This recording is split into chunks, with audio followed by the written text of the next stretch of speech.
നമസ്കാരം, നിങ്ങൾ കണ്ടുകൊണ്ടിരിക്കുന്നത് മലയാളം ടെക്.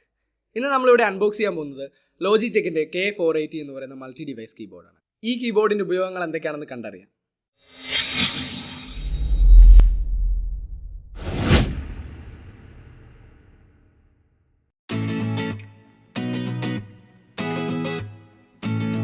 ബോക്സിനുള്ളിൽ എന്തൊക്കെയുണ്ടെന്ന് നോക്കാം. മെയിൻ കീബോർഡ് യൂണിറ്റും യൂസർ മാനുവലും പിന്നെ 2 AAA സൈസ് ബാറ്ററിയും നൽകിയിരിക്കുന്നു. ബാറ്ററി ഇട്ട ശേഷം പിന്നിലെ പവർ ബട്ടൺ ഉപയോഗിച്ച് കീബോർഡ് ഓൺ ചെയ്യുക. മറ്റ് ഡിവൈസുമായി കണക്ട് ചെയ്യുന്ന രീതി ഡീറ്റെയിൽ ആയിട്ട് മുൻവശത്ത് നൽകിയിട്ടുണ്ട്. ബ്ലൂടൂത്ത് ടെക്നോളജി ഉപയോഗിച്ചാണ് ഈ കീബോർഡ് പ്രവർത്തിക്കുന്നത്. ഒരേ സമയം 3 ഡിവൈസ് വരെ ഈ കീബോർഡിൽ കണക്ട് ചെയ്ത് ഉപയോഗിക്കാം. ഈ നോബ് ഉപയോഗിച്ചാണ് ആക്റ്റീവ് ഡിവൈസ് ചൂസ് ചെയ്യുന്നത്. നമുക്ക് ഈ കീബോർഡ് കമ്പ്യൂട്ടറിൽ കണക്ട് ചെയ്ത് നോക്കാം.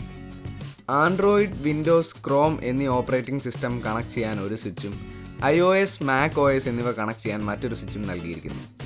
കമ്പ്യൂട്ടർ കണക്ട് ചെയ്യാൻ ആദ്യത്തെ സ്വിച്ച് അല്പസമയം അമർത്തുക. ബ്ലൂ LED കണ്ടിന്യൂസ് ആയി ബ്ലിങ്ക് ചെയ്യുമ്പോൾ കമ്പ്യൂട്ടറിലെ ബ്ലൂടൂത്ത് സെറ്റിംഗ്സ് ഓപ്പൺ ചെയ്യുക. അതിൽ കീബോർഡ് എന്നുള്ളത് കണ്ടെത്തി പെയർ ബട്ടൺ അമർത്തുക. കുറച്ച് സമയത്തിനുള്ളിൽ സ്ക്രീനിൽ ഒരു പാസ്കോഡ് കാണിക്കും. ഇത് കീബോർഡിൽ ടൈപ്പ് ചെയ്ത് കഴിഞ്ഞാൽ ഡിവൈസ് തമ്മിൽ പെയർ ആകും. സെയിം സ്റ്റെപ്സ് ഉപയോഗിച്ച് നമുക്ക് ഫോൺ, ടാബ്ലറ്റ്, ഗെയിമിംഗ് കൺസോൾ എന്നിവ കണക്ട് ചെയ്യാൻ സാധിക്കും. കീബോർഡ് വാങ്ങുമ്പോൾ മെയിനായിട്ട് നോക്കേണ്ടത് ടൈപ്പിംഗ് എക്സ്പീരിയൻസ് ആണല്ലോ. ഇതിൽ ടൈപ്പ് ചെയ്യുമ്പോൾ കംഫർട്ടബിൾ ഫീലാണ് ലഭിക്കുന്നത്. ആദ്യമായി യൂസ് ചെയ്യുമ്പോൾ കീ ലേഔട്ട് വ്യത്യാസമായതിൻ്റെ ഒരു പ്രത്യേക ഫീൽ ഉണ്ടാവും. ഉപയോഗിക്കാൻ ഇച്ചിരി ബുദ്ധിമുട്ടായിട്ട് തോന്നിയേക്കാം, പക്ഷേ കുറച്ച് നാൾ ഉപയോഗിച്ച് കഴിയുമ്പോൾ അത് ശരിയാകുന്നതായിരിക്കും. ഈ പ്രോഡക്റ്റിൻ്റെ മേന്മകളും പോരായ്മകളും എന്തൊക്കെയാണെന്ന് നോക്കാം. 3 ഡിവൈസസ് ഒരേ സമയം കണക്ട് ചെയ്യാൻ സാധിക്കും. നിങ്ങൾ ഒരേ സമയം പല ഡിവൈസിൽ മൾട്ടി ടാസ്ക് ചെയ്യുന്ന ആളാണെങ്കിൽ ഈ ഡിവൈസ് വളരെ ഉപയോഗപ്രദമായിരിക്കും. ഡിവൈസ് തമ്മിൽ സ്വിച്ച് ചെയ്യാൻ തികച്ചും കുറഞ്ഞ സമയമേ വേണ്ടൂ. സ്വിച്ച് ചെയ്ത ഉടൻ അടുത്ത ഡിവൈസ് ആക്റ്റീവ് ആകും. ബ്ലൂടൂത്ത് ഉള്ള ഏത് ഡിവൈസുമായി ഈ പ്രോഡക്റ്റ് കണക്ട് ചെയ്ത് ഉപയോഗിക്കാൻ സാധിക്കും. മൊബൈൽ, ടാബ്ലറ്റ് എന്നിവ പ്ലേസ് ചെയ്യാനുള്ള ഡോക്ക് കീബോർഡിൽ നൽകിയിട്ടുണ്ട്. മാത്രമല്ല ഹോം, ബാക്ക്, റീസെൻറ്റ് എന്നീ ഫീച്ചേഴ്സ് ഉപയോഗിക്കാനായിട്ടുള്ള ഡെഡിക്കേറ്റഡ് ബട്ടൺസും കീബോർഡിൽ നൽകിയിട്ടുണ്ട്. മറ്റ് കീബോർഡുമായി താരതമ്യം ചെയ്യുമ്പോൾ കീ ലേഔട്ട് വ്യത്യസ്തമാണ്. ആയതിനാൽ വലുപ്പവും കുറവാണ്. നിങ്ങളുടെ ടേബിളിൽ അല്പം സ്ഥലം മാത്രമേ ഈ കീബോർഡ് ഉപയോഗിക്കൂ. നിങ്ങൾ ഈ പ്രോഡക്റ്റ് ഓഫീസിലാണ് ഉപയോഗിക്കാൻ ഉദ്ദേശിക്കുന്നതെങ്കിലും ടേബിളിൽ അധികം സ്ഥലം ഇത് ഉപയോഗിക്കില്ല. വലുപ്പം കുറവായതിനാൽ ടിവിയിലോ കൺസോളിലോ മറ്റും കണക്ട് ചെയ്താലും കീബോർഡ് മടിയിൽ വെച്ച് ഉപയോഗിക്കാവുന്നതാണ്. ഈ പ്രോഡക്റ്റിൽ എനിക്ക് തോന്നിയ പോരായ്മകൾ എന്തൊക്കെയാണെന്ന് നോക്കാം. വെയിറ്റ് അല്പം കൂടുതലായി തോന്നി. ലാപ്ടോപ്പിനോടൊപ്പം യൂസ് ചെയ്യാൻ ഉദ്ദേശിക്കുന്നവർ ഇത് മനസ്സിൽ വെക്കുക. കൊണ്ട് നടന്ന് ഉപയോഗിക്കാൻ അല്പം ബുദ്ധിമുട്ടാണ്. കീ ലേഔട്ട് വ്യത്യസ്തമായത് ചിലർക്ക് ബുദ്ധിമുട്ടുണ്ടാക്കിയേക്കാം. Power button കീബോർഡിൻ്റെ പുറകിലാണുള്ളത്. ഇത് മുൻപിലായിരുന്നെങ്കിൽ ഉപയോഗിക്കാൻ കുറച്ചുകൂടെ എളുപ്പമായിരുന്നേനെ.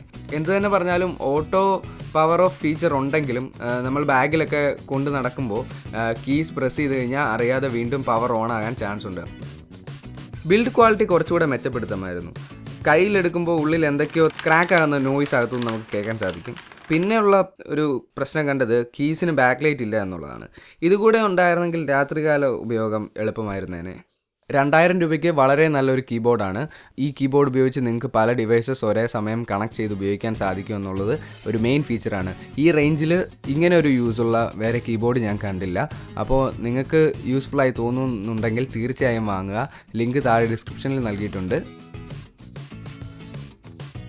മലയാളം ടെക്കിൻ്റെ ഈ അൺബോക്സിംഗ് എപ്പിസോഡ് നിങ്ങൾക്ക് എല്ലാവർക്കും ഇഷ്ടമായി ഞാൻ പ്രതീക്ഷിക്കുന്നു. ഇനിയും ഇതുപോലെ ധാരാളം എപ്പിസോഡ് നമ്മൾ ചാനൽ ചെയ്യാനിരിക്കുകയാണ്. അപ്പോൾ ഈ വീഡിയോ ഇഷ്ടപ്പെട്ടെങ്കിൽ വീഡിയോ ലൈക്ക് ചെയ്യുക. ഇനിയും വീഡിയോസ് കാണാൻ ആഗ്രഹിക്കുന്നുണ്ടെങ്കിൽ സബ്സ്ക്രൈബ് ചെയ്യുക. സബ്സ്ക്രൈബ് ചെയ്ത് അടുത്തുള്ള നോട്ടിഫിക്കേഷൻ ഐക്കൺ ക്ലിക്ക് ചെയ്താൽ പുതിയ വീഡിയോസ് അപ്ലോഡ് ചെയ്യുമ്പോൾ നിങ്ങൾക്ക് നോട്ടിഫിക്കേഷൻ ലഭിക്കും. വീണ്ടും അടുത്ത വീഡിയോയിൽ കണ്ടുമുട്ടാം. Good bye.